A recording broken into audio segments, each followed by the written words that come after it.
Olá pessoal, bem-vindos a mais uma revisão de provas, dessa vez do nosso clássico, o SUS São Paulo, tá? Meu nome é Isabela Vargas, eu sou residente de pediatria da Unesp, sou formada pela Universidade Federal do Espírito Santo e atualmente faço parte da equipe de pediatria daqui da Medway. Então, atenção para as nossas apostas para a prova do SUS São Paulo na pediatria. Primeira coisa, como é a prova? O que eu posso esperar da prova de pediatria do SUS São Paulo? Eu posso esperar perguntas diretas, são 5 alternativas, então A, B, C, D e E. Questões de raciocínio clínico, mas a gente tem também questão de decoreba aí no meio. O que vale a pena a gente relembrar nessa reta final? 1. PCR em pediatria. Doenças exantemáticas, os diferentes diagnósticos.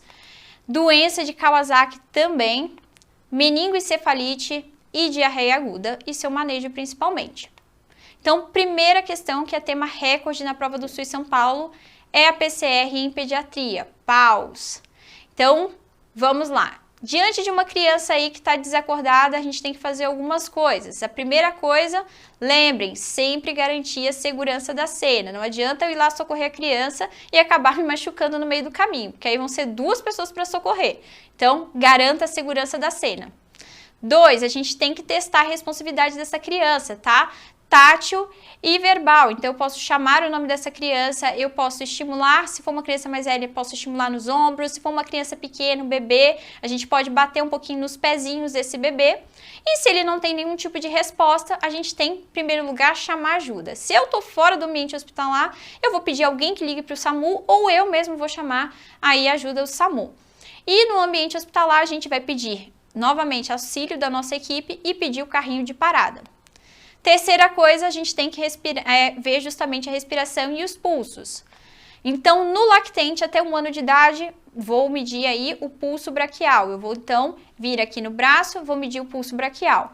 Se for uma criança maior que 1 ano, a gente vai tentar aí aferir o pulso carotídeo ou o pulso femoral. O que vai ser considerado uma PCR em pediatria? Se durante essa observação do pulso, em 10 segundos, eu não consigo sentir o pulso, eu já tenho uma PCR. Ou, se for uma criança que eu tenho uma frequência cardíaca abaixo de 60, com sinais de instabilidade, apesar de uma ventilação adequada, é uma PCR também. Isso vale principalmente para as crianças que já estão ali no hospital, já estão monitorizadas e aí começam a fazer uma frequência cardíaca abaixo de 60. Isso também é considerado uma parada cardiorrespiratória. Qual a principal causa de PCR em pediatria? Não tem nem o que discutir, é a hipóxia. Por isso que a gente fala tanto da importância da ventilação. A PCR confirmada, a gente vai ter, então, que iniciar as compressões torácicas. Se eu tenho apenas um socorrista, eu vou fazer a técnica dos 2 dedos. Se eu tenho 2 socorristas, eu posso fazer, então, a técnica dos 2 polegares, porque eu vou ter mais uma pessoa para me ajudar na ventilação. Agora, se eu tenho uma criança maior de 1 ano de idade, aí eu já posso fazer a técnica convencional com as 2 mãos sobre a metade inferior do externo. Compressão, ela lembra que a gente tem que fazer uma compressão de 1/3 do diâmetro do tórax, isso dá mais ou menos nos lactentes aí menores de 1 ano, 4 centímetros e naqueles acima de 1 ano de idade, cerca de 5 centímetros. A gente tem que minimizar as interrupções das compressões por no máximo 10 segundos, ou seja, se eu for trocar aí com uma outra pessoa que vai assumir as compressões aí torácicas, no máximo essa troca pode durar no máximo 10 segundos, porque eu tenho que minimizar as interrupções. PCR confirmada, lembra que já estamos ali iniciando as compressões torácicas. O que a gente tem que focar também? Que na criança aí maior de 1 ano, a gente tem que, na criança maior de 1 ano, a gente então vai fazer a técnica convencional com as mãos sobre a metade inferior do tórax. Lembrar que nas crianças menores, a técnica ela vai variar aí, pode ser com 2 polegares, a técnica dos 2 polegares ou a técnica dos 2 dedos, de acordo com a presença aí do número de socorristas. E essa compressão, ela vai ter aí 100 a 120 compressões por minuto. A gente precisa permitir o retorno total desse tórax para que a gente tenha um retorno venoso adequado e assim a gente tem uma RCP de qualidade. PCR confirmada, lembra, se eu tenho apenas um socorrista, eu vou fazer 30 compressões para 2 ventilações. Mas se eu tenho ajuda, eu vou fazer 15 compressões para 2 ventilações. Por que que na pediatria a gente faz isso? Porque lembra que a principal causa de parada vai ser a hipóxia. E se o paciente já está entubado, lembra que aí a ventilação ela vai independer das suas compressões, então você vai ter uma ventilação a cada 2, 3 segundos, cerca de 20 a 30 ventilações por minuto. Ela independe das suas compressões. Eu não vou precisar parar as compressões porque o paciente ele já está entubado, então não preciso parar para ventilar, tá bom? Crianças até a puberdade, isso vale para crianças até a puberdade, tá bom? A partir do momento que elas entram em puberdade, aí o fluxograma é de acordo igual o do adulto. Então, chegou o carrinho de parada. A gente já tem ali o material para checar o ritmo de parada. A primeira coisa que vamos fazer, vamos ver diante de qual tipo de parada a gente está. A gente está em uma parada com uma fibrilação ventricular ou uma taquicardia ventricular sem pulso. Se a gente tem esses ritmos chocáveis, choque imediato. Agora, se eu estou diante ali de uma assistolia ou uma atividade elétrica sem pulso, o que eu vou ter que fazer é pegar a adrenalina o mais rápido possível, assim que eu tiver um acesso, e vou fazer adrenalina a cada 3, 5 minutos e, claro, eu vou retomar as minhas compressões torácicas, tá bom? Importante algumas doses em pediatria. Se eu estou diante de um ritmo chocável, eu vou iniciar aí 2 joules por quilo. E se ele não responder, aí na segunda vez que eu indicar esse choque, eu posso aumentar para 4 joules por quilo e eu posso ir aumentando sucessivamente até chegar a 10 joules por quilo. Adrenalinas, lembrem, adrenalina endovenosa por intraóssea e também endotraqueal, a dose sempre vai ser de 0,01 miligramas por quilo. O que é importante? Se eu estou naquela criança que eu não consegui pegar um acesso endovenoso, por um jeito eu também não consegui pegar intraóssea, é permitido sim eu fazer essa adrenalina através da cânula, então endotraqueal. Amiodarona, que a gente vai mostrar quando que ela vai estar indicada, mas se indicada a dose é 5 mg por quilo, com máximo de 300 mg, e a lidocaína 1 mg por quilo. E aqui vem o nosso principal fluxograma. Então vamos lá. Se eu tenho, então, uma criança desacordada, chequei, em 10 segundos não tem pulso, eu vou iniciar as minhas compressões e eu vou fornecer, então, oxigênio, vou monitorizar, obviamente, essa criança e eu vou começar as minhas compressões cardíacas também. Assim que o carrinho de parada chegar, eu vou, então, verificar o meu choque. Eu estou diante de um ritmo chocável, ou seja, eu estou diante de uma fibrilação ventricular ou de uma taquicardia ventricular sem pulso. Aí, então, o que eu vou fazer é iniciar aí o choque. Ritmo chocável é igual a choque imediato, tá? Choquei, eu vou voltar as minhas compressões por 2 minutos, enquanto eu tô tentando pegar algum acesso, seja ele intraósseo ou um acesso de emergência endovenoso, tá? A gente vai, então, 2 minutos. Terminou 2 minutos, a gente vai checar o ritmo novamente. Estou diante de um ritmo chocável, a gente vai fazer o choque de novo. Aqui, a gente já está indicado iniciar também a epinefrina a cada 3, 5 minutos, tá? E considerar já a via aérea avançada. Terminei mais um ciclo de 2 minutos. O ritmo tá chocável? Aqui passaram-se 2 minutos, ainda não deu tempo da epinefrina, mas eu já tenho indicação de fazer a amiodarona ou a lidocaína e eu já tenho que começar a pensar em quais são as causas reversíveis de PCR e depois a gente tem um retorno aí do fluxo aqui para cima. Mas e se lá na frente, lá atrás, quando a gente chegou o ritmo, eu estava diante de um ritmo aí não chocável, ou seja, eu estava diante de uma assistolia ou uma atividade elétrica sem pulso.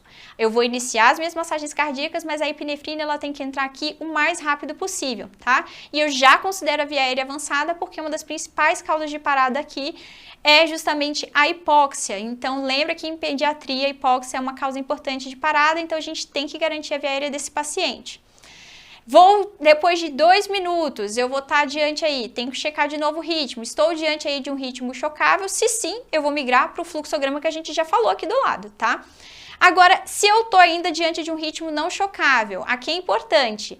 Se eu estou diante aí de assistolia, não tenho nem o que falar, vou fazer aí as massagens de novo por mais 2 minutos. Se eu estiver diante de um AESP, como é uma atividade elétrica organizada, eu tenho que checar o pulso de novo, tá? Porque pode ser que o pulso tenha voltado. Tratei, não, ainda estamos em ritmo chocável, ainda não tem pulso, se for um AESP, eu vou fazer, então, mais 2 minutos aí de compressão e vou tentar pensar em qual a causa dessa minha PCR.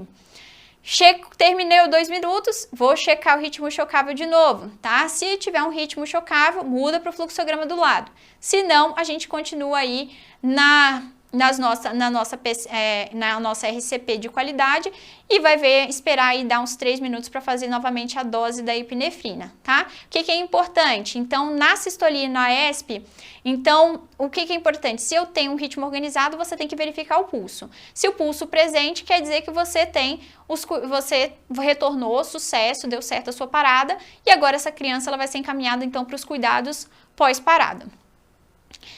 Temos que lembrar quais são as causas reversíveis aí da PCR. Vamos lembrar dos 6Hs e dos 5Ts.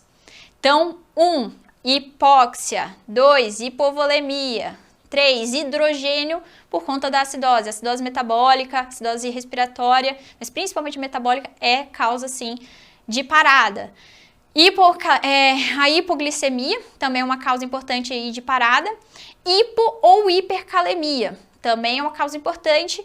E a hipotermia, não vamos esquecer que hipotermia também é causa de PCR.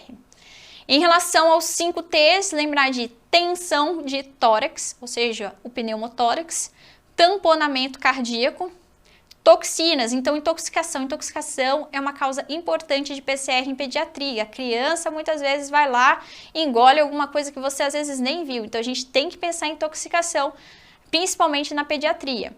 Trombose pulmonar, então TEP, trombose coronariana. Então, a gente tem aí os nossos 6Hs e os nossos 5Ts. Então, vamos lá, agora uma questão agora do nosso SUS São Paulo. A gente tem aí uma criança, uma criança aí de 3 anos de idade, que foi internada em uma unidade de terapia intensiva pediátrica para um tratamento de uma pneumonia e choque séptico. Ela está em ventilação mecânica, com acesso venoso central, drogas vasoativas, evoluiu com parada cardiorrespiratória e assistolia. E, com base nesse caso hipotônico, assinale a alternativa que apresente a melhor sequência de atendimento para o paciente, considerando que há vários colegas para ajudar nesse atendimento. Então, a gente tem uma parada que ela é o quê? Intra-hospitalar. Então, eu tenho recurso, eu tenho gente para me ajudar nessa parada e eu sei que esse meu paciente de 3 anos, ele parou em assistolia. Então, vamos lá às alternativas. Então, na alternativa A gente tem, então, epinefrina imediatamente e iniciar a reanimação cardiopulmonar por 2 minutos com relação com pressão aí 15/2, tá? Na minha segunda opção aí, eu tenho a epinefrina imediatamente iniciar a reanimação cardiopulmonar por 2 minutos com relação com pressão ventilação de 30/2. C, epinefrina imediatamente iniciar a reanimação cardiopulmonar por 2 minutos com 100 a 120 compressões por minuto e uma ventilação a cada 2, 3 segundos. Então, se a gente reparou ali na questão, essa criança está entubada, então não tem para que eu ficar aí alternando a ventilação no ritmo 15/2, porque a criança já está entubada. Então, a ventilação dela ela vai ser independente da nossa massagem cardíaca. Então, essa letra C é bem interessante. D, reanimação cardiopulmonar por 2 minutos com relação com pressão ventilação 15/2 e após 2 minutos, se houver persistência da PCR em assistolia, aplicar epinefrina, que nem a gente viu, o nosso paciente já está em ventilação mecânica, então a ventilação é independente.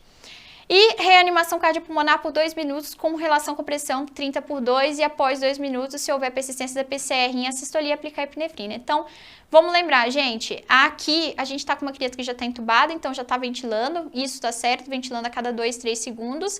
E é a criança que eu tenho, então, que voltar aí as compressões e eu tenho que aplicar a epinefrina o mais rápido possível. Então, vamos iniciar a epinefrina imediatamente e a reanimação também cardiopulmonar. Nossa alternativa correta é a letra C. Doenças agora exantemáticas. Então, vamos aí às principais doenças exantemáticas. Então, a gente tem o sarampo, tá? Então, em primeiro lugar, o sarampo, ele é um agente etiológico de vírus de RNA da família aí Paramyxoviridae, do gene morbilivírus. Transmissão é via trato respiratório, aerosol e gotículo, então é precaução de aerosol. Ele vai transmitir 3 dias antes até 6 dias depois do rastro cutâneo aparecer. O que é importante também é a clínica dessa criança. A clínica, principalmente, ela vai ser marcada pelos pródromos, então tem que chamar atenção pra gente. Se eu tenho aí uma febre que é um pouco mais alta, moderada, tosse, coriza, seguida de conjuntivite com fotofobia. Então, conjuntivite com fotofobia tem que acender aí um alerta pra gente aí para sarampo quando ele vem aí acompanhado aí depois do exantema. E esse exantema ele tem a característica específica, ele vai se iniciar aí da testa, atrás das orelhas ou pescoço, ele é crânio-caudal e depois ele se espalha para o restante do corpo. Ele é máculo-papular, então, de disseminação crânio-caudal, ele vai desaparecer em cerca de 7 dias. Uma outra característica importante que pode ser dica das provas são as manchas de Koplik. As manchas de Koplik, elas são patognomônicas, então elas são manchas aí avermelhadas, que tem aí um centro branco azulado aí na face interna das bochechas. Complicações, a complicação aí mais comum é no sarampo, então, é a otite média, tá? Otite média aguda é a complicação mais comum. Mas qual é a complicação que mais mata? A pneumonia, associação com a pneumonia bacteriana. E qual é a complicação que acaba sendo a mais temida? Tá? É a pancefalite esclerosante subaguda do sarampo. Então, o que acontece? A pancefalite esclerosante aguda do sarampo, subaguda do sarampo, ela tem uma maior letalidade do que a pneumonia, só que ela é bem mais rara. Por isso que quem mais mata é a pneumonia bacteriana, tá? Quando que eu vou pensar aí na pancefalite esclerosante subaguda do sarampo? Então, geralmente o quadro clínico ele vai se iniciar aí depois de uma semana que aí essa criança teve o sarampo, começa com alterações de comportamento, depois eu posso ter alterações neurológicas aí de movimentos mioclônicos, então eu posso ter movimentos mioclônicos que depois evoluem para uma rigidez. Isso daí tem que chamar a atenção. Criança que teve sarampo, uma semana e meia depois, aí, 7, 12 dias depois, está evoluindo com sintomas neurológicos, eu tenho que ficar atento, porque eu tenho que pensar na possibilidade aí da pancefalite esclerosante subaguda do sarampo. Vamos agora, então, em relação ao tratamento do sarampo. Então, tratamento de suporte. Eu vou vou manejar os sintomas mesmo, tratamento sintomático. E a vitamina A. Por que a gente vai dar vitamina A no sarampo? Porque a gente já tem vários estudos mostrando que deficiência de vitamina A aumenta a mortalidade em algumas doenças infecciosas, entre elas o sarampo. Então, por isso, a gente vai repor para todas as crianças. Profilaxia pós-exposição de vacina, também questão clássica, tá? A gente tem que lembrar que a profilaxia pós-exposição é a vacina, a gente vai usar principalmente naqueles imunocompetentes aí em até 72 horas do contato. E as crianças que são imunodeprimidas, o que a gente vai fazer? Então, naqueles que são imunodeprimidos, as gestantes, os menores de 6 meses, a gente vai ter que usar a imunoglobulina. Então, em até 6 dias do contato. Sarampo, a gente tem indicação de profilaxia pós-exposição para todo mundo. O que vai variar é o modelo que a gente vai fazer essa profilaxia. Vacina, imunocompetentes em até 72 horas, imunoglobulina em até 6 dias, nos imunodeprimidos, gestantes e menores de 6 meses. Então, rubéola. Então, a gente vai ver aí o agente etiológico. Quem é o rubivírus da família Togaviridae, que é um vírus de RNA fita simples. Então, a gente tem uma transmissão também em trato respiratório, mas agora é uma transmissão por gotículas. A clínica, a gente vai ter então também pródromos inespecíficos, pode ter uma febre baixa, uma odinofagia, uma cefaleia, pode ter uma hiperemia conjuntival, mas não é tão importante quanto no sarampo. E eu vou ter um exantema também, que se inicia aí em face, pescoço, com máculas de disseminação centrífuga. Uma outra característica importante da rubéola é o sinal de Forchheimer, então, que são petecas rosadas aí na região da orofaringe. O diagnóstico é clínico, você pode também aí fazer a sorologia? Sim, mas a sorologia ela não é necessária porque o diagnóstico ele vai ser justamente clínico. Para quem que vai ser importante? Para gestantes, pelo risco aí da gente saber aí que existe a chance da rubéola congênita. Tratamento ele é de suporte mesmo, então eu vou dar sintomático se essa criança ela precisar. A profilaxia pré e pós-exposição é a vacina, tá? A gente aplica a vacina exceto para gestantes e lembrar que é uma precaução de gotículas por 7 dias aí. Outra questão clássica é a varicela. Então, a varicela, lembrar que é causada pelo varicela zoster, que é o herpes vírus humano número 3 da família Herpesviridae, que é um vírus de fita dupla de DNA. A transmissão, então, é justamente com contato de secreções ou da orofaringe ou com secreções mesmo da pele das lesões. A clínica, então, que é bem clássica, você tem pródromos inespecíficos e um rache que ele é maculopapular pruriginoso. E eu vou ter, então, pápulas, vesículas, crostas, e eu vou ter isso em diferentes estágios. O diagnóstico, então, ele é clínico, pode fazer a confirmação por PCR do vírus, mas assim, a gente não tem dúvida quando a gente está diante aí da catapora, tá bom? Tratamento. O tratamento é de suporte e naqueles pacientes com risco de complicação de doença grave, aí a gente pode fazer sim o aciclovir. Quem que na catapora vai receber o aciclovir então? Vai ser as crianças de 12 anos, os imunocomprometidos e os portadores de doenças cutâneas ou pulmonares. Profilaxia pós-exposição. Então, vamos lembrar aí. A vacina, você pode fazer a vacina até 5 dias do contato. Para quem que vai receber a vacina? Ele tem que ser imunocompetente e naquelas crianças a partir de 9 meses. Detalhe, a imunoglobulina. A imunoglobulina eu vou fazer aí até 96 horas para fazer. Eu vou fazer nos imunodeprimidos, naquelas crianças que têm menos de 9 meses, mas tem um contato intra-hospitalar, porque lembra, a criança que tem menos de 9 meses, ela não pode fazer a vacina ainda, tá? Então, menos de 9 meses, desde que esse contato com a varicela tenha ocorrido em ambiente intra-hospitalar, eu vou fazer imunoglobulina. As gestantes também, o recém-nascido cuja mãe ele teve varicela nos últimos 5 dias de gestação ou em até 48 horas do pós-parto, ele também tem indicação de fazer a imunoglobulina. Aqueles recém-nascidos que foram prematuros, de 28 ou mais semanas, e que a mãe nunca teve varicela antes, ou seja, a mãe ela não passou imunidade para esse recém-nascido.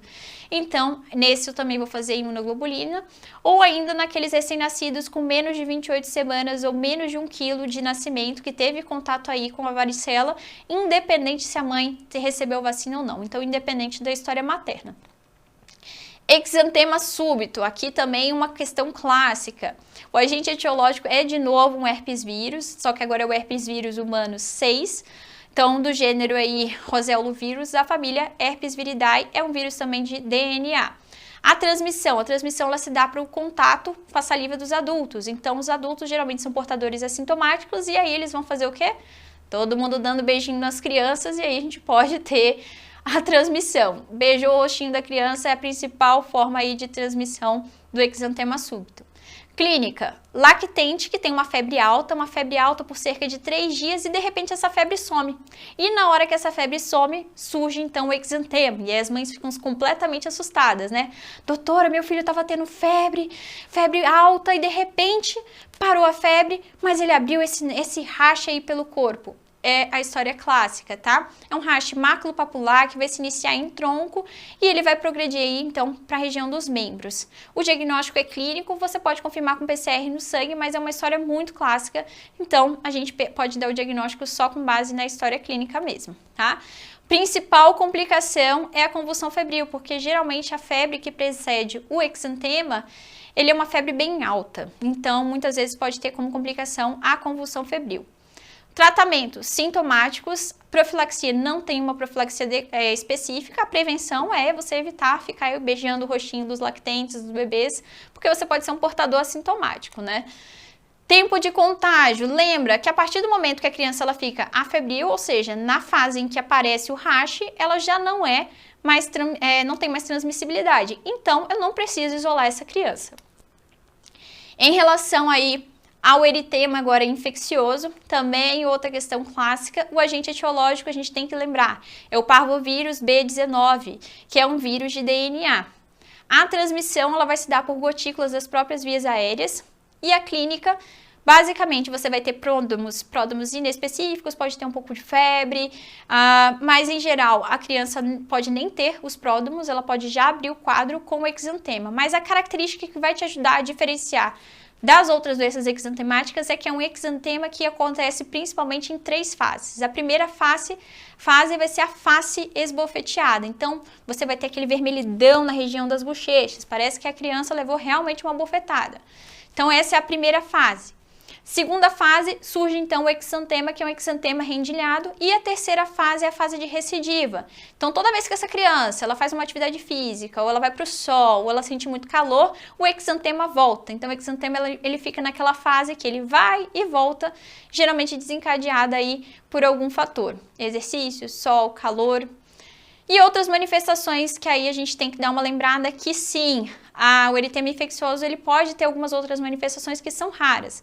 Artropatia, pode também aí ter uma crise aplásica transitória, aplasia de medula, uma síndrome papular purpúrica em luvas e meias, embora isso aí seja um pouquinho aí mais raro. Diagnóstico também clínico, é bem clássico. Eritema infeccioso, tratamento de suporte, só sintomáticos mesmo, não tem uma profilaxia específica e na fase de exantema ele não é contagioso, então não preciso de isolar essa criança, tá? Então pode avisar a tia da escola que não tem problema essa criança ir para a escola. Mononucleose infecciosa, outra causa aí de exantema que a gente tem que lembrar, então agente etiológico aí é o vírus Epstein-Barr vírus, então que é um vírus de DNA da família também, da família Herpes viridae. Lembra que existem as síndromes mononucleose-like, por exemplo, causada aí pelo HIV, pela toxoplasmose, a própria rubéola, mas o clássico mesmo que a gente tem é a causada pelo vírus Epstein-Barr. Transmissão, a transmissão é pela saliva. E a clínica? A clínica, em geral, ela vai ter um curso insidioso, é um curso mais arrastado, 2 a 4 semanas. E os pródromos? Aí a gente pode ter fadiga, febre, odinofagia, que é muito comum, dor pelo corpo. Associado, bem característico, em 90% dos casos a gente tem a linfadenopatia generalizada.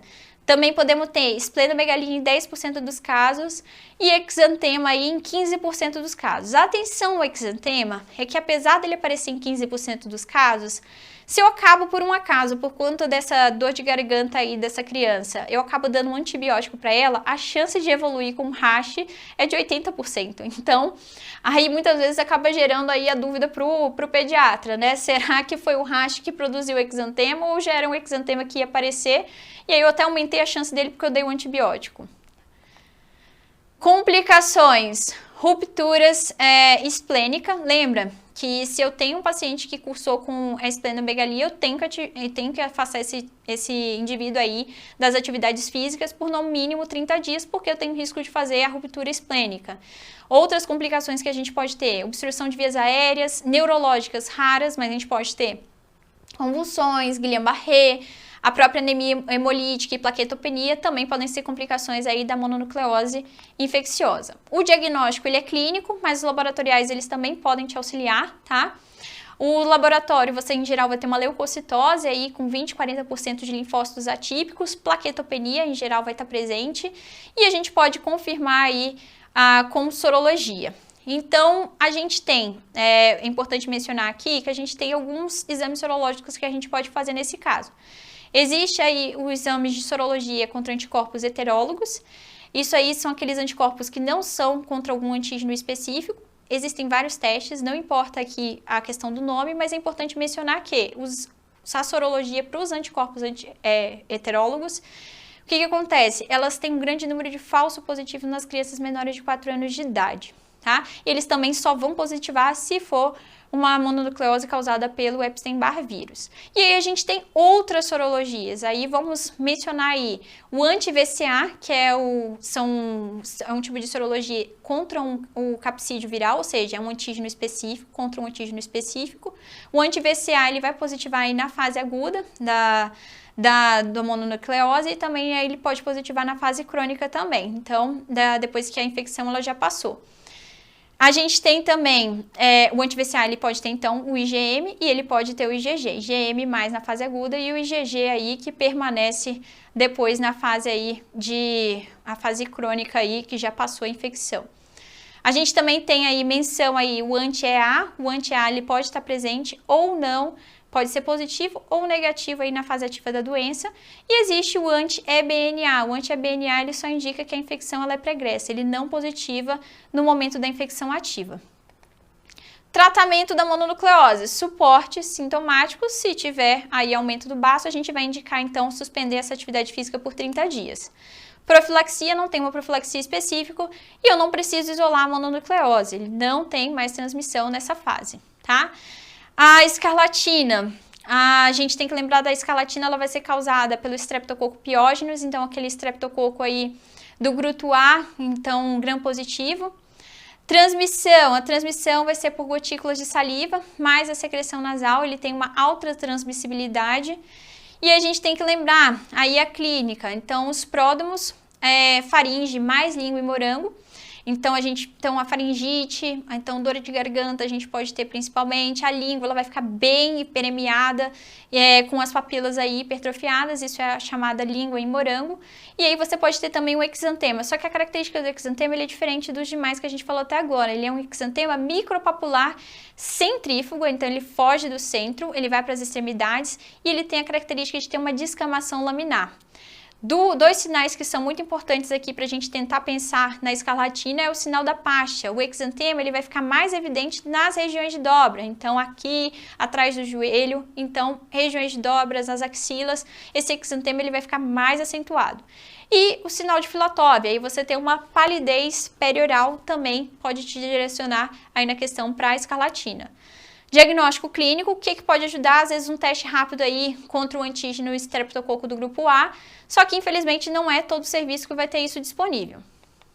Tratamento. O tratamento é principalmente aí a penicilina benzatina, dose única, ou a amoxicilina aí por 10 dias. Lembra, 10 dias para a gente fazer aí a prevenção aí das complicações aí da infecção pelo estreptococo do grupo A, que é aí a febre reumática. Complicações que a gente pode ter, existe a chance de virar uma síndrome do choque tóxico aí estreptocóxico, mas aí nos casos que você não faz tratamento e mesmo assim é raro. Febre reumática, e entre outras complicações que o estreptococo do grupo A, ele pode aí gerar pra gente complicações mais tardias. Prova do SUS São Paulo de 2019. Vamos lá, a gente tem aqui então uma criança de 7 anos que há 3 dias ele apresenta um mal-estar e febre de até 39 graus. Há um dia ele refere então vermelhidão na pele. No exame físico você observou frequência cardíaca de 85, respiratória de 18, lesões eritematosas nas regiões zigomáticas, preservando região central da face, exantema reticulado em tronco e extremidades. O agente etiológico mais provável é... Gente, aqui ele está te dando que as lesões eritematosas são mais importantes na região zigomática. Qual infecção a gente está? Então, a gente está diante de eritema infeccioso. Quem é o agente do eritema infeccioso? Parvovírus humano B19. Aí a gente mata a questão. Questão, então, também aí do SUS São Paulo, uma outra questão de exantema. Então, durante a orientação para alta de um paciente internado na enfermaria de pediatria, foi notada a presença de lesões de pele compatíveis com varicela. No mesmo quarto, ainda estão internados 2 mais pacientes imunocompetentes, suscetíveis e não vacinados. Então, o paciente A ele tem 5 meses de idade, o paciente B ele tem 10 meses de idade. Considerando o caso índice, vai receber alta hospitalar, além do isolamento com precaução para contato, gotículas e aerosóis. A melhor conduta dentre as abaixas em relação aos pacientes comunicantes A e B é... Então, a gente tem um bebê comunicante de 5 meses e a gente tem outro que é de 10 meses. Nenhum deles ainda, por conta da faixa etária, recebeu vacina ainda para varicela. Então, é importante a gente lembrar.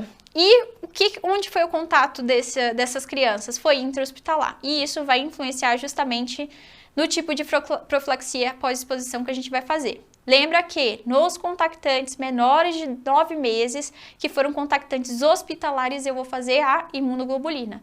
Nas crianças maiores de 9 meses, que ainda não são vacinadas, ainda obviamente porque ele não tem a faixa etária, está indicado então eu fazer a vacina. Então, no paciente A, na letra A a gente traz paciente A com vacina contra varicela e paciente B vacina contra varicela. Não, nosso paciente A tem 5 meses, ele vai receber imunoglobulina. B, paciente A com imunoglobulina humana, antivaricela zoster e paciente B, vacina contra varicela. É isso mesmo. Só para a gente terminar de ler, paciente A com vacina contra varicela, não, ele tem que ser imunoglobulina humana e o nosso paciente B, ele tem mais de 9 meses aí, ele tem 10 meses e ele pode receber a vacina. Então, a C está errada.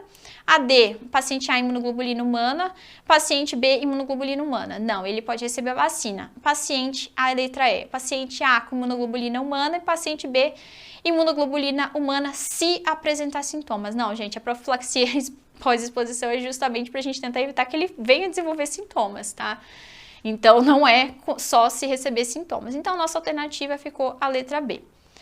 Agora, um outro tema muito frequente na prova do SUS São Paulo é a doença de Kawasaki. Então, doença de Kawasaki, vamos falar um pouquinho sobre ela. Então, é a principal causa de cardiopatia adquirida na infância. Na epidemiologia, a gente tem que lembrar das crianças com menos de 5 anos de idade e lembrar que mais da metade dos casos acontecem nas crianças com menos de 2 anos de idade. Então, mais comum principalmente em pacientes que são asiáticos, descendência asiática, e o pico aí inverno e primavera. A etiologia, então você tem uma resposta imune desregulada após uma exposição a um agente infeccioso. Fisiopatologia, isso vai acabar gerando então o quê? Uma vasculite necrosante aí sistêmica de artérias de médio calibre. E a febre, lembrar que doença de Kawasaki, a febre é imprescindível para o diagnóstico. Sem febre não tem Kawasaki. Febre é um critério obrigatório. E o diagnóstico ele vai ser clínico. Então vamos primeiro aqui aos critérios aí para o diagnóstico da doença Kawasaki. Isso daqui a gente precisa saber de cor. É questão de prova e já caiu mais de uma vez no SUS São Paulo. Então, se eu tenho uma criança com febre por pelo menos 5 dias, isso vai ser um critério obrigatório. Eu posso suspeitar da doença de Kawasaki, mas eu tenho que ter pelo menos 4 dos seguintes. Então, eu tenho que ter ou um eritema, um rachadura aí de lábios, línguas, língua framboesa, eritema de mucosa de orofaringe, eu tenho que ter então alteração aí da cavidade oral. Eu tenho que ter uma conjuntivite bilateral não exudativa indolor, então uma grande característica aqui é que é uma conjuntivite que não dói, tá? Na doença de Kawasaki, a conjuntivite ela não dói, tá? E ela não é purulenta, ela não tem exudato, tá? O exantema ele pode estar presente em até 90% dos casos, é um exantema polimorfo, então a gente pode ter um exantema, por exemplo, maculopapular, ele pode ter um eritoderma, pode ser um eritema multiforme.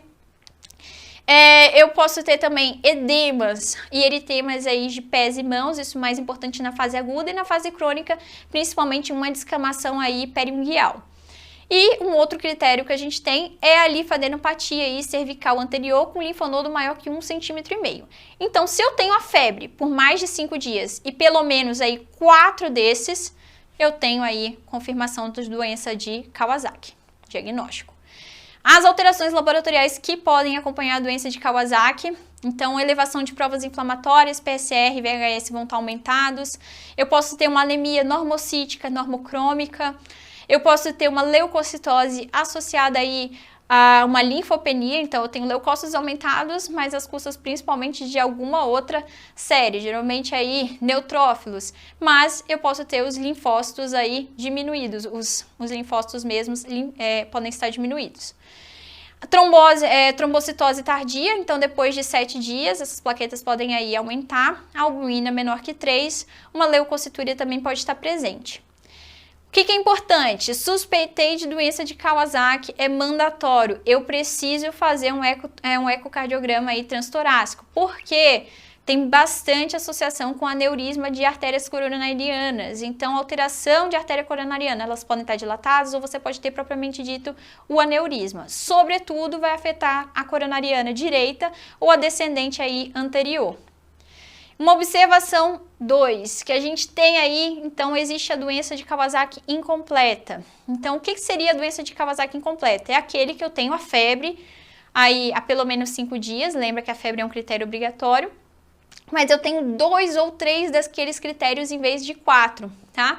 Só que associado a esses 2, 3 critérios, eu tenho um PCR ou VHS aumentado, e eu tenho pelo menos 3 alterações laboratoriais daquelas ali que a gente conversou anteriormente, tá?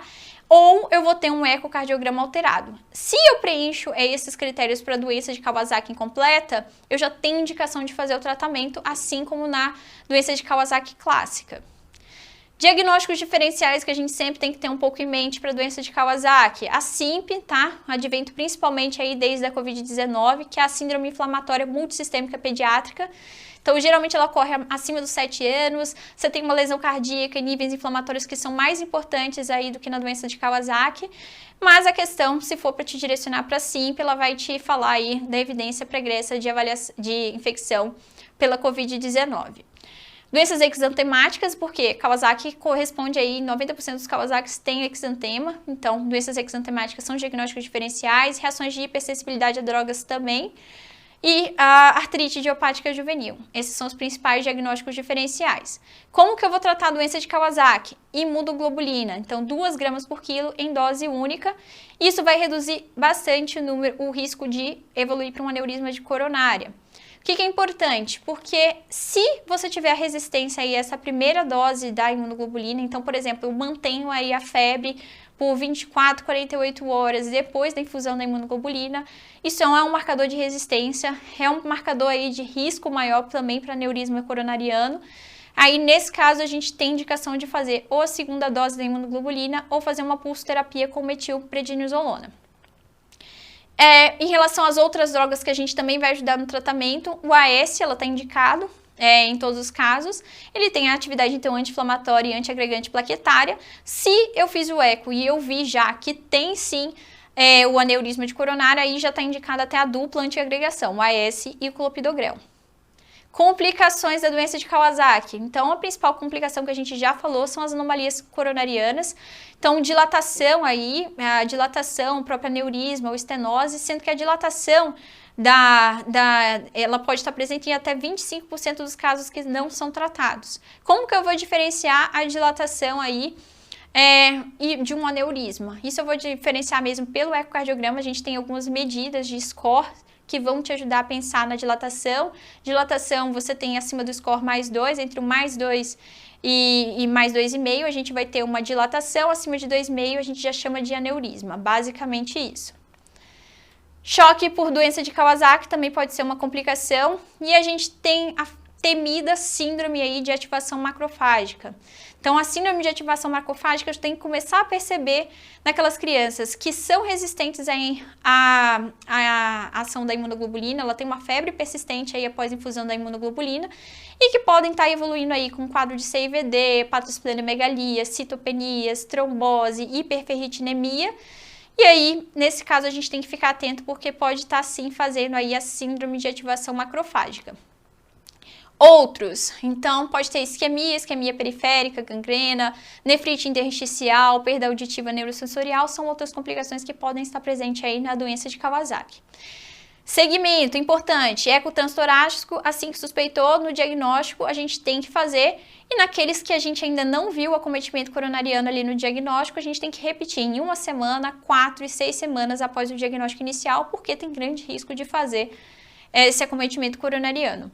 As vacinas de vírus atenuados devem ser adiadas entre 6 e 12 meses depois de você usar a imunoglobulina. Então, fiz imunoglobulina, não posso fazer vacina de vírus vivo atenuado até mais ou menos 6, 12 meses depois. Prova daí, questão do SUS São Paulo. Então, nós temos aí JPS, sexo masculino, 2 anos de idade, tem uma história de febre de 38,5 aproximadamente 7 dias. A mãe notou também o aparecimento de vermelhidão nas mãos e pés, manchas no tronco, olhos vermelhos.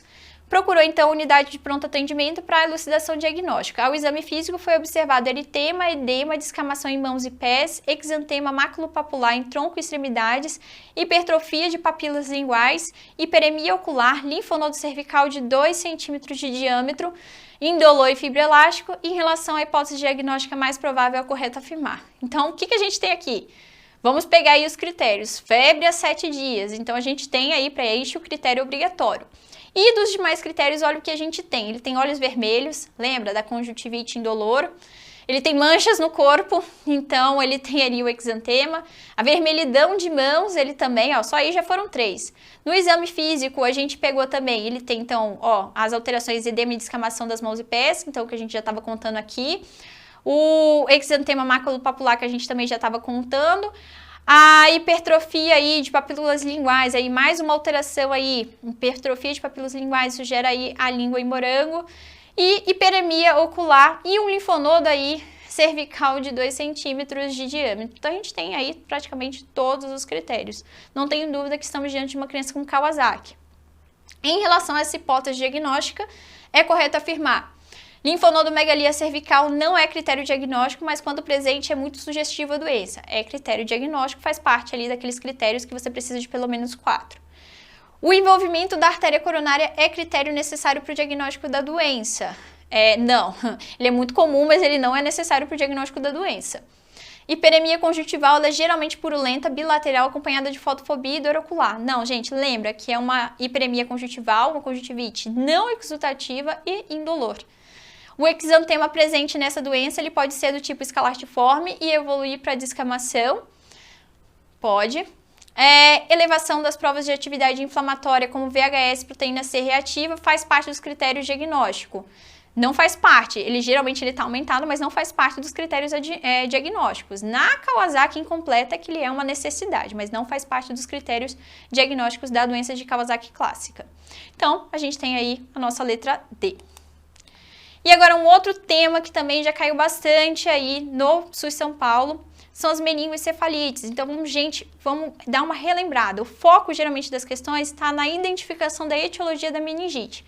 Então, geralmente, é uma criança que vai estar um quadro clínico sugestivo de meningite, eles vão te dar um líquido para você analisar e tentar identificar aí qual é a principal causa dessa meningoencefalite que a questão for te dar. Então, clínica. A clínica, você tem um quadro infeccioso, então, febre, geralmente, aí associado. Na meningite, a cefaleia, náusea, vômitos, fotofobia, os sinais meníngeos, lembra? Brudzinski, Kernig. Nas encefalites, a gente tem que pensar em encefalite quando, além do quadro infeccioso, eu tenho uma alteração de nível de consciência, eu tenho sinais focais, eu tenho crises convulsivas, opa, eu acho que não é uma meningite não, eu acho que é uma encefalite. E a principal etiologia das meningites, das meningoencefalites agudas, são as bactérias e vírus, tá? Existe um conceito que é da meningite asséptica. A meningite asséptica é aquela que você não é capaz de isolar nas culturas aí algum tipo de bactéria. Então, quais são as principais causas de meningite aí asséptica? A principal causa de longe vai ser os enterovírus. E aí a gente vai ter algumas outras possibilidades, micobactéria, então a sífilis, fungo, também são meningites assépticas. Meningite bacteriana, precisa saber, a mais comum das meningites bacterianas são aquelas adquiridas na própria comunidade, então a gente tem que saber de acordo com a faixa etária, porque isso vai variar os agentes. Criança menor de 3 meses, os principais agentes são Streptococcus agalacti, E. coli, Listeria monocitogênese. E na criança maior de 3 meses, Streptococcus pneumoniae, a Haemophilus influenza tipo B e a Neisseria meningitis e o meningococo. Na criança acima de 10 anos, de longe, pneumococo e meningococo é quase 80% a 90% dos casos. Lembrar que, pós um TCE, um traumatismo crânioencefálico, o principal agente é o Staphylococcus aureus e pós-neurocirurgia, os principais agentes também são o estafilococo e as enterobactérias. Na meningite bacteriana, aí temos aí a nossa questão. Laboratório, então geralmente a gente vai ter hemograma, eletrólitos, marcadores inflamatórios alterados, então a gente vai ter um quadro de laboratório sugestivo de infecção. PCR, ele tem alto valor preditivo negativo. O que isso quer dizer? Que assim, se eu tô com uma criança com suspeita de meningite, mas o PCR dele tá baixo, provavelmente não é bacteriano não, tá? Coletar 2 hemoculturas. Suspeitei meningoencefalite, não tem que discutir. Eu tenho que coletar 2 hemoculturas em sítios diferentes, porque isso pode depois me ajudar a guiar meu antibiograma. Ele vai positivar em 50% a 90% aí dos casos, então pode me ajudar bastante aí a continuidade do meu tratamento. Líquor, a gente tem que ter atenção aí na hora de coletar o líquor, por quê?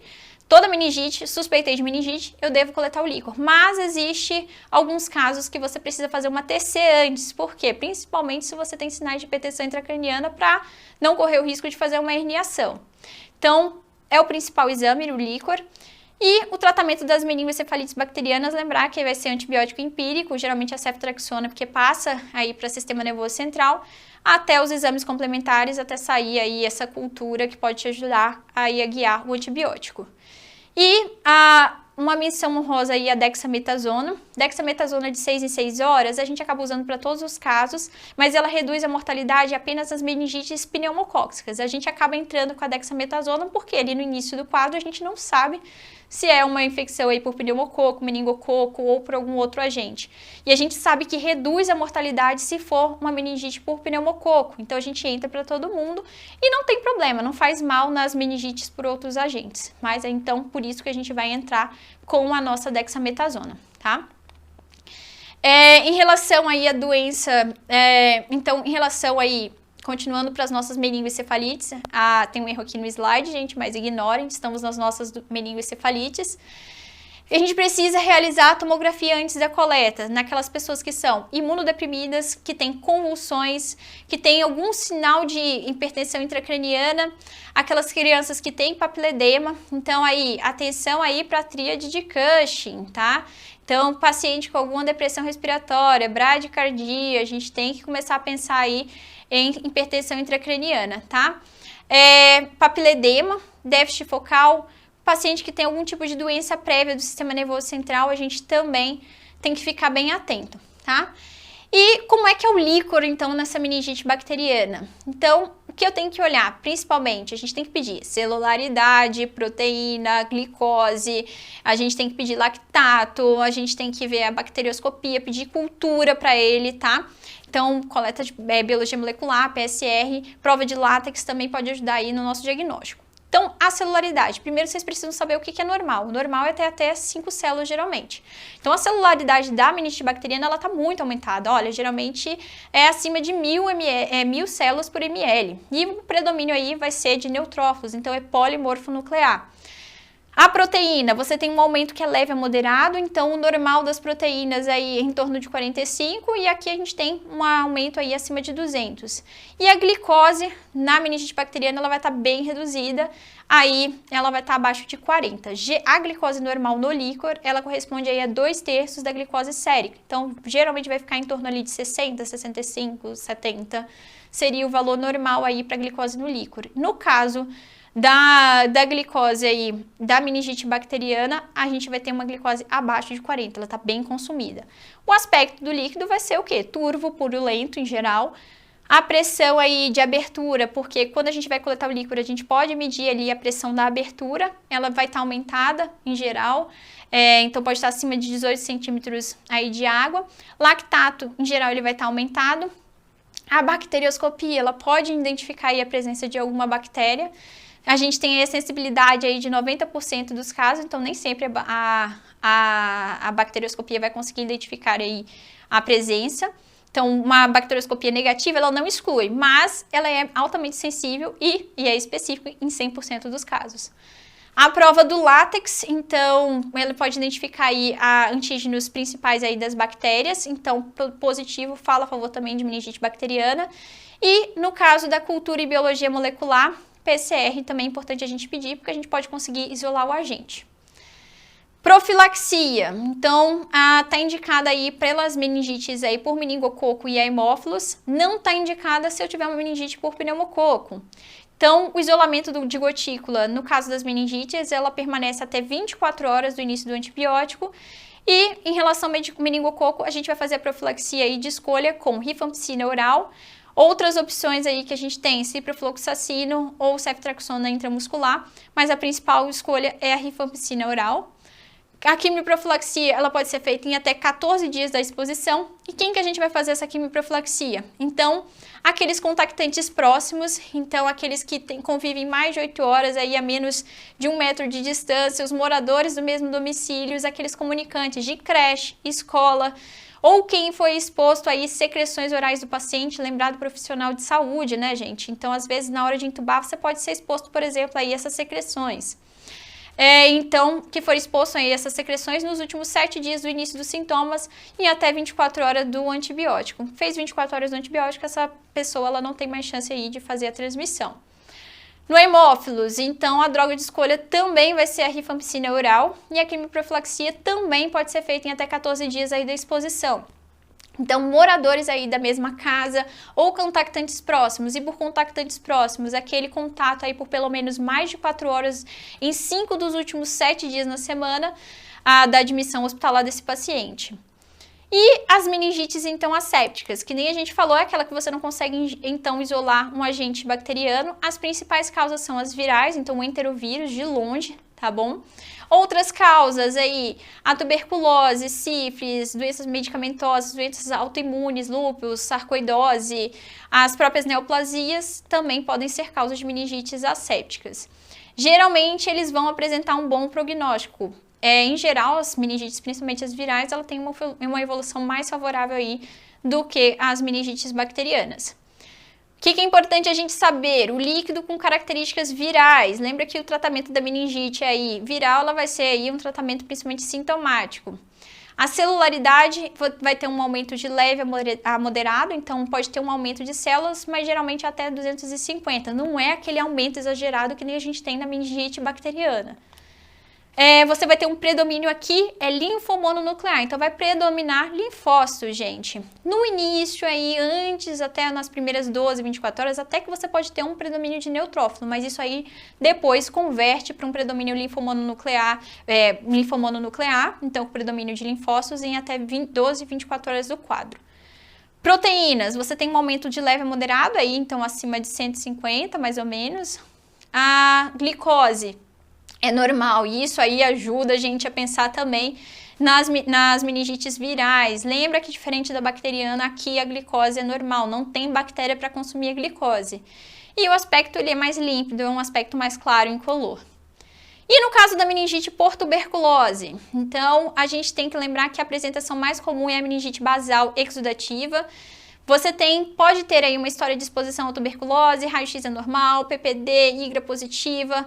Isso daí podem ser sugestivos do diagnóstico, mas a sua questão pode não falar nada disso e também às vezes o paciente vai chegar para você sem ter isso aí exposto. Então, pode também uma característica bem particular da meningite aí pela tuberculose é que ela pode ter acometimento de pares cranianos. Então, a gente tem que ficar atento naqueles pacientes que têm aí algum acometimento de acuidade visual, da motilidade mesmo extraocular, da mímica facial. Muita atenção para aqueles pacientes que têm diplopia. A gente tem que pensar, pode ser aí tuberculose porque é bem comum esse neurotropismo dele. Em imunocompetentes, você pode ter aí a ocorrência aí do surgimento dos tuberculomas também.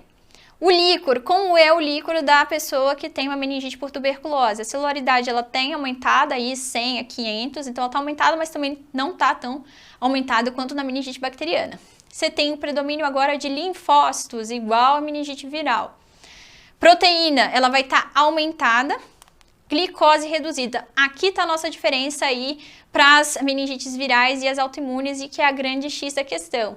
Então, uma celularidade aumentada com predomínio linfomono e glicose reduzida é provavelmente tuberculose, tá? Um aumento da pressão de abertura também, você vai ter aí maior que 20 centímetros de água. Pesquisa de bacilos e baciloscopia no líquor, infelizmente ele tem baixa sensibilidade, então não é porque a pesquisa dos bacilos veio negativa que quer dizer aí que a gente não tem aí uma meningite por tuberculose, é porque grande parte dos casos ele realmente não vai positivar. Até por isso é que a gente chama aí também de uma meningite asséptica. O tratamento aí, a gente vai ter o tratamento RIP por 1 ano e glicocorticoides aí adjuvantes. E para a gente fechar aqui a meningite fúngica, vamos lembrar aí agentes que podem fazer meningite fúngica, criptococo, histoplasmose, paracoccidioidomicose, a blastomicose e o nosso líquor. Qual vai ser a característica? Você então tem uma celularidade também aumentada, 100 a 500, com predomínio de linfócitos, proteínas também vão estar aumentadas, a glicose ela também pode estar baixa. O que vai ajudar a diferenciar? A clínica, tá?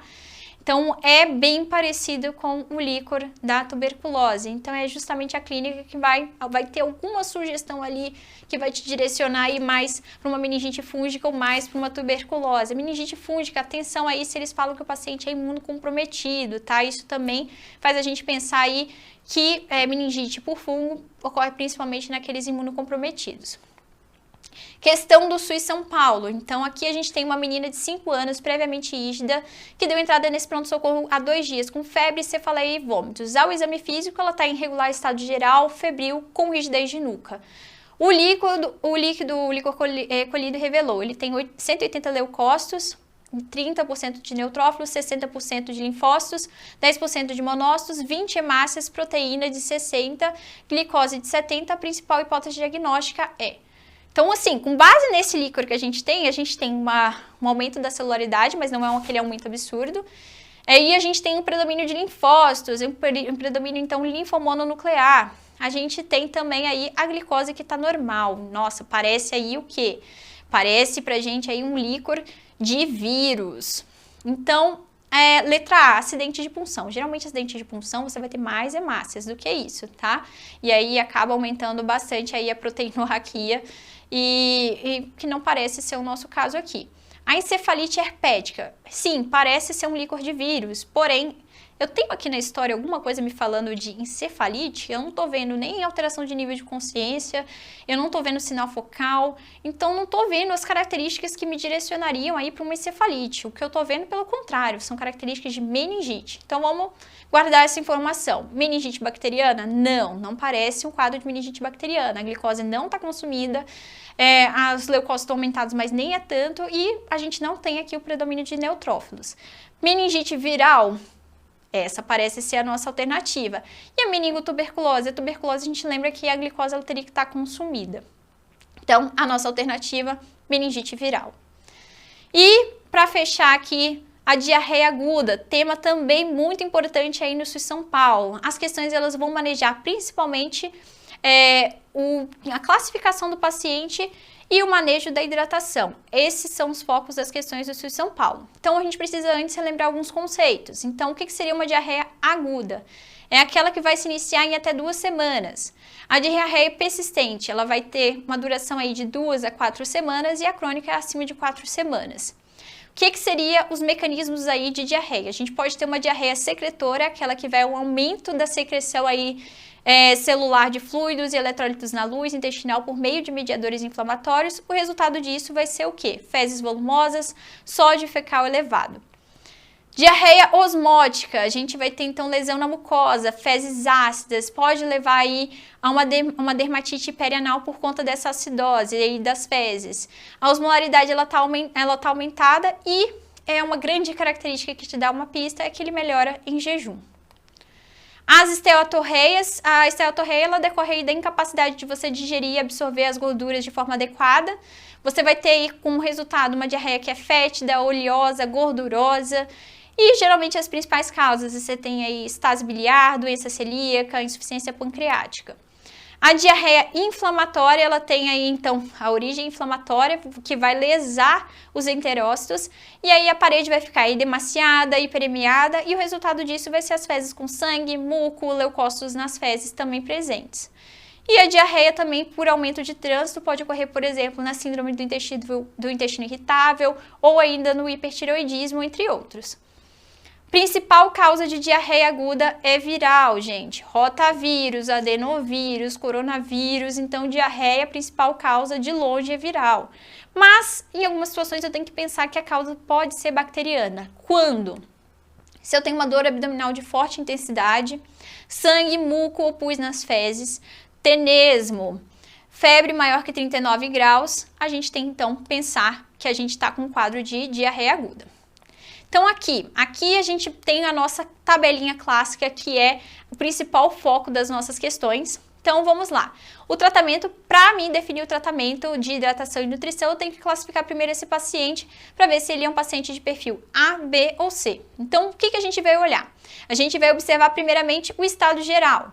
Quem é o paciente para perfil A? É aquele paciente que ele está hidratado, mas ele está tendo perdas. Então, o estado geral dele, ele está em alerta, os olhos eles estão normais, as lágrimas elas estão presentes, a boca e a língua estão úmidas, ele não tem sede, ele desaparece, o sinal da prega, ele vai desaparecer imediatamente, os pulsos são cheios, não tem perda de peso, o enchimento capilar ele é normal, não tem desidratação, eu vou fazer o plano A para ele. E o meu paciente B, que geralmente é o que dá mais dúvida. Então, eu vou começar falando aqui primeiro do paciente C. Então, vamos ver os dois extremos primeiro. O paciente C é aquele que está comatoso, hipotônico. Os olhos, eles não estão só fundos, eles estão muito fundos. As lágrimas, eles estão ausentes. Aqui, a boca e a língua, elas estão muito secas. Ele nem é capaz de beber, porque ele está comatoso, ele está hipotônico, ele não consegue nem beber água. Ele está lentamente, o sinal da prega, ele vai desaparecer lentamente, ela demora mais de 2 segundos para desaparecer. Pulso pode estar fraco ou ausente, pode ter até inclusive PCR. Perda de peso é acima de 10%. E no caso o enchimento capilar também está muito prejudicado, está atrasado mais de 5 segundos. E você pode então ter que, se você tem 2 ou mais desses, você tem então já a desidratação grave. E com isso você vai instalar o plano C. E o paciente B? O paciente B vai ser aquele que vai ficar na metade do caminho, tá? Então, em o estado geral dele, ele tem irritado, tranquilo, É importante, ele ainda consegue fazer as coisas, ele não tá comatoso, ele tá irritado, ele pode estar choroso. Os olhos, eles vão estar fundos, as lágrimas ausentes, boca e língua secas. No caso, ele pode estar cedendo, ele bebe rápido e avidamente, então ele consegue beber água aqui. No caso, o sinal da prega, ele também vai desaparecer lentamente. O pulso, ele pode estar rápido ou fraco. A perda de peso, ela é menor que 10%. O enchimento capilar, ele vai estar prejudicado, ele pode estar lentificado ali 3 para 5 segundos. E se eu tenho 2 ou mais, aí eu tenho que seguir então com o plano B. Então, vamos relembrar o que seria o plano A, o plano B e o plano C. Então, no plano A, eu tenho uma criança que não tem desidratação, mas ela está mantendo perdas. Então, o que eu tenho que fazer com ela? Eu tenho que aumentar a ingesta de líquidos, tá? Então, eu tenho que manter uma alimentação saudável. A gente vai dar, então, as soluções de reidratação oral. Aí, após cada evacuação ou episódio de vômito, a gente dá, então, essa reposição oral em pequenas quantidades e com maior frequência aí da administração desses líquidos. A criança que pode ir para alta é a criança do plano A. Plano B, a criança, então, que tem a desidratação leve a moderada, tá? É a criança, então, que você pode tentar pela primeira vez aí a terapia de reposição oral. Então, você vai indicar, sob supervisão, no seu serviço de saúde, você faz a terapia de reposição oral. Quanto? 50 a 100 ml por quilo, tá? Isso dá uma média aí de 75 ml por quilo, aí num período de 4 a 6 horas. Plano C, o plano C, ele é utilizado aí na desidratação grave, então com ou sem choque. Então, você tem que realizar aqui, não tem jeito, vai ter que ser via parenteral. E caso não seja possível aí pegar um acesso endovenoso, vamos tentar aí as vias de emergência, a via intraóssea, por exemplo. A expansão, então, basicamente aí, no nosso plano C, a gente vai ter basicamente a fase de expansão e uma fase de manutenção. O principal cobrado nas provas é justamente aí a fase de expansão, que ela vai cursar então com 2 etapas que vai variar de acordo com a idade. Naquelas crianças que têm menos de 1 ano de idade, a gente vai fazer Ringer ou soro fisiológico aí na dose de 30 ml por quilo em 1 hora, na primeira etapa, e na segunda etapa a gente vai fazer aí 70 ml por quilo em 5 horas, tá? E se for uma criança com mais de 1 ano de idade, a gente vai fazer aí ou um soro glicosado 5 a 5% junto com soro fisiológico na proporção aí 1 para 1. E aí a gente faz também 30 ml por quilo, só que aqui eu posso fazer mais rápido. Eu posso fazer em 30 minutos na primeira etapa. E na segunda etapa, eu já vou usar aí o Ringer ou soro fisiológico na dose também de 70 ml por quilo, mas aqui eu também posso ser mais rápido. Eu posso fazer isso em 2 horas e meia. Em relação aí à fase, só para a gente dar uma relembrada rápida, a fase de manutenção, você vai calcular o volume que você vai administrar também de acordo com o peso. Lembrem ali da regra de Holiday, tá? Então, na fase de manutenção, aí o que a gente vai indicar então, se é uma criança de até 10 quilos, vai ser 100 ml por quilo até os 10 quilos. Uma criança aí entre 20 e 30 quilos, eu vou ter 1000 ml mais 50 ml para cada quilo acima de 10 quilos. E uma criança que tem entre 20 e 30 quilos, eu vou ter 1.500 ml mais 20 ml para cada quilo acima de 20 quilos, tá? E aí você tem aí a quantidade de volume que você tem que infundir em 24 horas para essa criança, tá bom? E isso na manutenção. Tratamento. Então, tratamento ali. Zinco. Então, o zinco ele está orientado aí para todos os menores de 5 anos de saúde pela OMS por cerca de 10 a 14 dias, assim que se inicia a diarreia para todos os casos. A racecadotrila é o famoso tiorfan, ele está indicado, ele reduz então a secreção intestinal aí de água e eletrólitos e ele não interfere com a motilidade intestinal. Então, racecadotrila pode sim dar. O que a gente não pode fazer é a loperamida, então aquelas drogas que alteram a motilidade intestinal, então, como a loperamida, porque elas aumentam o risco, então, de você fazer um megacolo tóxico e uma síndrome hemolítica urêmica. Antieméticos, eles estão aí indicados nos casos aí de vômitos, tá? Pode fazer. A vitamina A, não existe aí evidência realmente de que ela altera aí a hospitalização ou mortalidade, então a SBP não recomenda aí a administração da vitamina A como uma forma profilática, tá? E o antibiótico? Se eu tiver aqueles critérios que são suspeitos aí de uma infecção bacteriana, aí está indicado o antibiótico. Qual antibiótico a gente usa? Naquelas crianças que têm menos de 30 quilos, a azitromicina ou a ceftriaxone, e nas crianças com mais de 30 quilos, a ciprofloxacina ou a ceftriaxona. Então, vamos aí de uma questão também agora do SUS São Paulo. Então, essa foi uma questão de 2023. A gente tem aqui, então, um lactente de 10 meses de idade, previamente ígido, que dá entrada no pronto-socorro infantil com vômitos. Está apresentando aí cerca de 2 a 3 episódios por vômitos por dia, né? Com uma diarreia de 7 a 8 episódios por dia a 2 dias. A mãe nega a presença de sangue nas fezes e ao exame físico esse paciente ele está inquieto, demonstrando sede, ele está chorando sem lágrimas, olhos fundos, pulsos rápidos. Nesse caso hipotético, de acordo com as recomendações do Ministério da Saúde, a indicação D. Vamos classificar esse paciente? Então, eu tô com um paciente com quadro aí de gastroenterite, não tenho nem o que falar, só que ele tá inquieto. Inquieto fala pavor aí do nosso B. Ele tá demonstrando sede, ele consegue então beber água, tá?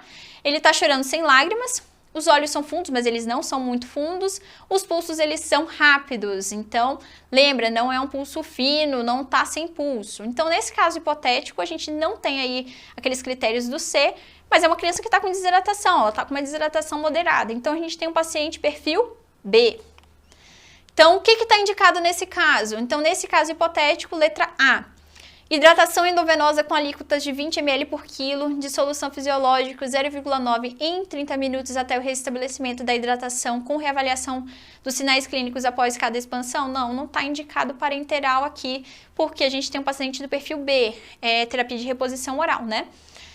Administração de antiemético seguida aí de solução de reidratação oral, que pode ser oferecida num volume aproximado de 5 a 100 ml por quilo em 4 a 6 horas. Então, vamos guardar essa informação, só que assim, a gente não precisa administrar o antiemético antes para administrar a reidratação oral, tá?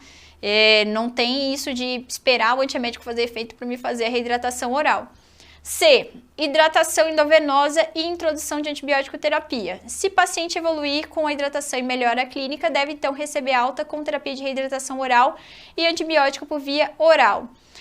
Então, assim, hidratação endovenosa? Não. E aqui também no quadro ele não me falou nada que eu tô pensando de infecção bacteriana, tá? Não tem um quadro sugestivo. Então, não 2 vezes. D. Reidratação por via oral, que deve ser oferecida em um volume de aproximado de 50 a 100 ml por quilo em 4 a 6 horas e se mantivermos os mesmos sinais de desidratação na reavaliação, deve-se modificar a terapia de reidratação para via endovenosa. Não, gente, ó. Tá um paciente perfil B, fiz aí a terapia aí de reposição oral aí, 50 a 100 ml em 4 a 6 horas, reavaliei, ele ainda não melhorou, se ele continua um paciente perfil B, eu posso tentar a terapia de reposição oral aí de novo, tá? Vou pro paciente C só se ele tivesse piorado aí o estado de hidratação dele. E a letra E, reidratação via oral, que deve ser oferecida em um volume aproximado de 50 a 100 ml por quilo em 4 a 6 horas. Se evoluir com desaparecimento aí, 64% do desaparecimento dos sinais de desidratação, deve-se dar alta com indicação de dieta habitual, solução de reidratação oral após evacuações e zinco por 10 a 14 dias. Aí a gente tem a nossa resposta da nossa questão, é essa daqui mesmo. Então é isso, gente. Espero que vocês tenham gostado. Estamos juntos aí até a reta final. Boa sorte nas provas, força e foco!